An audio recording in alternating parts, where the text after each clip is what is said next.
I'm a search and rescue officer for the U.S. Forest Service. I have some stories to tell. I was teamed up with another SAR officer because we'd received reports of bears in the area. We were looking for a guy who hadn't come home from a climbing trip when he was supposed to, and we ended up having to do some serious climbing to get to where we figured he'd be. We found him trapped in a small crevasse with a broken leg. It was not pleasant. He'd been there for almost 2 days, and his leg was very obviously infected. We were able to get him into a chopper, and I heard from one of the EMTs that the guy was absolutely inconsolable. He kept talking about how he'd been doing fine, and when he'd gotten to the top, a man had been there. He said the guy had no climbing equipment, and he was wearing a parka and ski pants.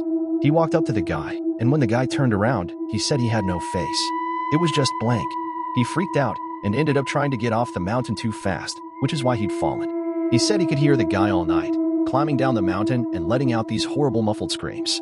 That story bothered the hell out of me. I'm glad I wasn't there to hear it.